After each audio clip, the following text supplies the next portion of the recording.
Bon les amis, j'espère que vous allez bien. Sur cette première vidéo, on va parler de Poutou, qui va parler de l'insécurité en France, en expliquant que l'insécurité vient en même temps que la pauvreté. Vous pensez bien qu'une personne qui touche 3 000 € par mois va pas s'amuser à voler dans les magasins, et encore moins à s'attaquer aux autres. Les amis, avant de commencer cette petite réaction, n'oubliez pas, un petit like, un petit commentaire. Si t'es pas abonné, abonne-toi, c'est totalement gratuit. Merci à tous. Il faut plus de police. Est-ce qu'il faut armer la police parce qu'on est en insécurité? Donc il y a toujours ces discussions de sécurité, de sentiment d'insécurité. Mais c'est surtout qu'en fait, c'est quoi l'insécurité? Et nous, on pense que le problème premier qui est à poser, c'est dans quelle société on vit, c'est quoi les problèmes auxquels on est confronté en premier. Et nous, on pense que c'est les questions de précarité, les questions de fragilité ou de souffrance sociale. Et c'est pour ça que on n'a pas envie de fermer le sujet sur cette question de la police ou l'armement de la police. C'est aussi discuter un peu de qu'est-ce que ça veut dire réellement en fait l'insécurité pour les habitants, les habitantes. Et on pense qu'aujourd'hui l'insécurité elle est plus marquée au niveau de l'emploi parce qu'on le voit bien avec les vagues de licenciements qu'il y a actuellement, même si encore une fois la collectivité territoriale n'y est pour rien dans ces sujets-là, mais n'empêche que c'est forcément un débat sur la société, sur la façon dont les choses s'organisent et est-ce qu'il y a des structures aujourd'hui qui sont en capacité de protéger la population ou en tout cas de limiter les effets néfastes de l'économie capitaliste. C'est que d'habitude ce sont des sujets qui sont plutôt traités par la droite et qui aiment bien le traiter de cette manière-là, c'est-à-dire du point de vue de la répression, du point de vue de cet ordre policier, de cette institution policière qui est censée défendre l'ordre policier, et avec une confusion entre une mission de la police nationale et les missions de la police municipale, parce que c'est pas du tout les mêmes missions, mais là on rentre dans quelque chose où tout se mélange, et c'est d'ailleurs très lié aux réformes qui sont entreprises à la fois par Darmanin et bien avant, où petit à petit la police municipale supplée la police nationale, et ça devient une société de plus en plus répressive, de plus en plus policière, et on est dans ce contexte-là.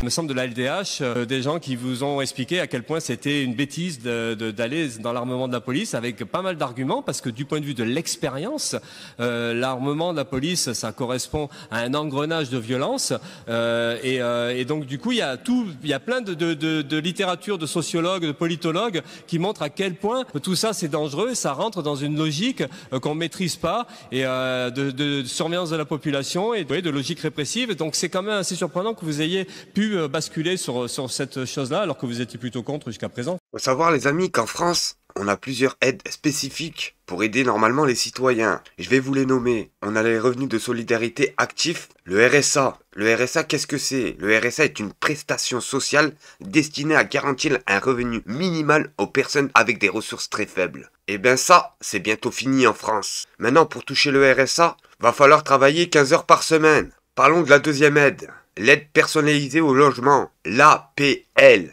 L'APL est une aide financière accordée aux personnes ayant des difficultés à payer leur loyer ou leurs charges de logement. Elle est attribuée en fonction des ressources de la compensation du ménage. Là aussi, vous inquiétez pas, dans pas longtemps vont venir toquer à la porte pour diminuer l'aide au logement. Et ben vous l'aurez compris que déjà, on a plus de 15% des Français qui dorment dans la rue. Faute de revenus pour payer leur loyer, quand ils s'attaqueront à l'APL, c'est la moitié des Français qui dormiront à la rue. La troisième aide en France, la prime d'activité. Il s'agit d'une aide financière destinée à compléter les revenus des travailleurs modestes. Elle concerne les salariés et les travailleurs indépendants et vise à encourager l'activité professionnelle tout en apportant un soutien financier aux personnes ayant des revenus faibles. Alors là, c'est pareil les amis.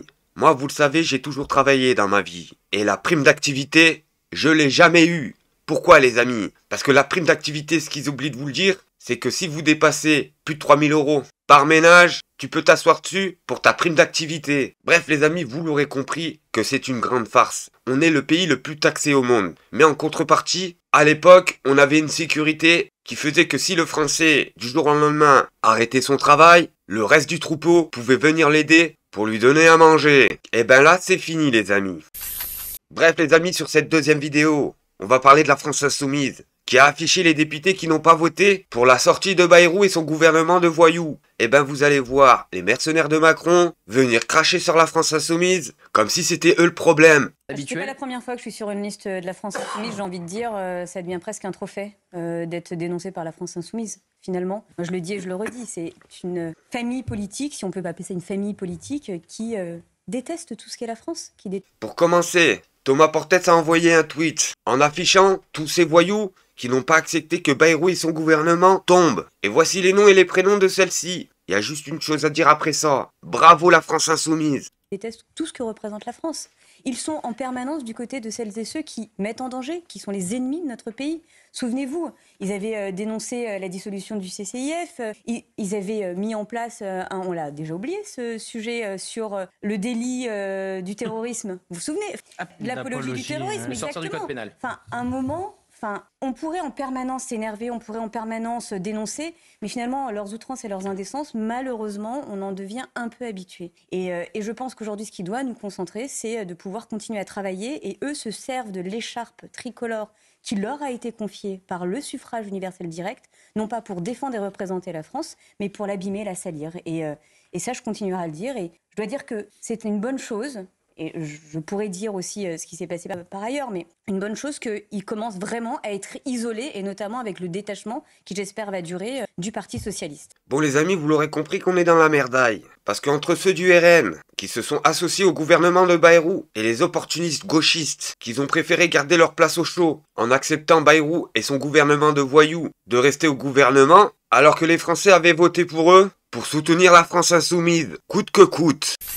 Et on va finir en beauté les amis, sur Louis Boyard, qui va porter plainte contre Cyril Hanouna. Parce que Cyril Hanouna a envoyé ses sbires, en tentant de faire croire aux Français qu'il ne vivait pas à Villeneuve-Saint-Georges. Alors Cyril a fait quoi? Il a diffusé une vidéo tournée par des militants d'extrême droite cherchant à entrer dans mon domicile. Bref, vous l'aurez compris que le 2 poids de mesure en France est incomparable. Les amis, on regarde la vidéo et on fait une petite réaction. Je vous fais la liste. Il y a quelques jours, des gens ont tenté de pénétrer dans mon appartement sans mon autorisation. Voyard, on venait voir si vous avez été. M'y ont filmé à mon insu, ont intimidé mes voisins. Vous connaissez? Le tout a été diffusé en direct sur Touche pas à mon poste par Cyril Hanouna. Louis Boyard, en fait, il veut se présenter à Villeneuve-Saint-Georges. Permettant à toute la France d'identifier l'adresse de mon domicile privé, ce qui va m'obliger à déménager à nouveau. Vendredi dernier, Cyril Hanouna a tenté de faire croire que je ne vivais pas à Villeneuve-Saint-Georges, alors on va lever le doute tout de suite puisque je rends tout public. Voici mes 2 contrats de location qui sont bien à une adresse de Villeneuve-Saint-Georges. Ce que raconte Cyril Hanouna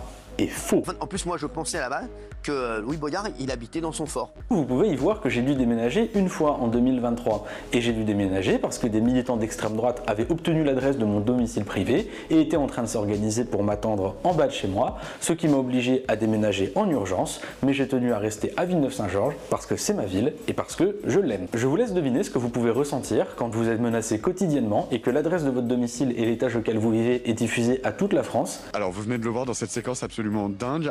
Mais surtout, ce que vous pouvez ressentir quand vous êtes tranquillement chez vous, on sonne à votre porte, vous ouvrez et vous trouvez 2 militants d'extrême droite en train de vous filmer, vous tendre un micro, puis ensuite diffuse ça à tout internet. Bonjour monsieur Boyard, on venait voir si vous avez été.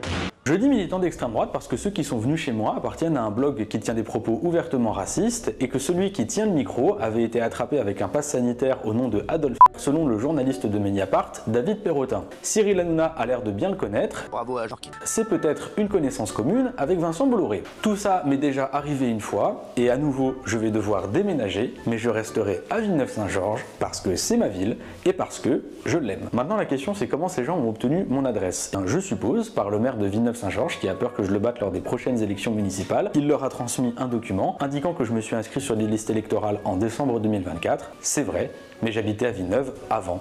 J'ai juste mis à jour ma situation électorale. Avant, je votais dans la ville qui est juste à côté, à 500 mètres, où j'ai fait mon collège et mon lycée. Mais ce n'est pas tout parce que après avoir intimidé mes voisins qui évidemment n'allaient pas dire que je vivais dans cet appartement, ils ont été trouver un homme qui prétend me connaître tout en disant ne jamais m'avoir vu. Louis Boyard, c'est votre ami? Oui, c'est mon pote, je connais bien. Prétend que je vis à Créteil, Lui, il habite à Créteil. alors que je n'y ai tout simplement jamais vécu, affirme être mon ami, mais en même temps dit que les politiques sont tous des pourris. C'est du grand n'importe quoi, mais Cyril Hanouna le relaye quand même. Il dit même Et je l'adore, il est incroyable. Vous avez vu cette pertinence? Non, mais franchement, il a tout compris. Hein. Et j'adore, bravo à lui en tout cas. c'est du grand n'importe quoi, mais on dit qu'on est ce que l'on aime. Je l'adore. Mais c'est pas tout, parce qu'une des candidates de droite qui est régulièrement mise en avant par CNews et Vincent Bolloré a choisi de répondre aux questions de cet homme qui a un pass sanitaire au nom de Adolf. Et cette personne qui relaye les informations erronées de Cyril Hanouna sur mon logement n'habite même pas à Villeneuve-Saint-Georges. Elle ne vit même pas dans le département, elle vit dans le 91, en Essonne. Ça, c'est pour ce qui me concerne. Mais le véritable objectif de ces gens, c'est pas de me critiquer moi, c'est surtout d'insulter Villeneuve-Saint-Georges et ses habitants. Ces gens n'ont pas hésité à compter les noms qu'ils estimaient comme pas assez français sur la liste que je conduis. Sur les 38 candidats qui sont présentés, il y a 26 personnes qui portent un nom et un prénom d'origine étrangère, africaine et arabo-musulmane. Ces gens n'ont pas hésité à parler de grand remplacement à Villeneuve-Saint-Georges. C'est-à-dire qu'il y a une forme de grand remplacement à Villeneuve-Saint-Georges? Ces gens n'ont pas hésité à inventer du communautarisme à Villeneuve-Saint-Georges. Est-ce que vous comprenez qu'on puisse dire que c'est une liste communautariste? Et c'est à ces gens-là que Cyril Hanouna a choisi de donner la lumière. Et ça, je ne l'accepterai jamais. Alors je le dis tranquillement, fermement, nous ne laisserons plus jamais les médias insulter Villeneuve-Saint-Georges et ses habitants. Je vais donc porter plainte contre Cyril Hanouna, je vais gagner ce procès, je vais faire respecter la dignité des habitants de Villeneuve-Saint-Georges, et pendant ce temps-là, la campagne continue. On se retrouve le jeudi 23 janvier à Villeneuve-Saint-Georges pour notre meeting de fin de campagne, et le 26 janvier, on vote pour la liste Dignité, Fierté et Solidarité à Villeneuve-Saint-Georges. La lutte continue. Bref les amis, merci de m'avoir suivi au prochain épisode. Merci à tous.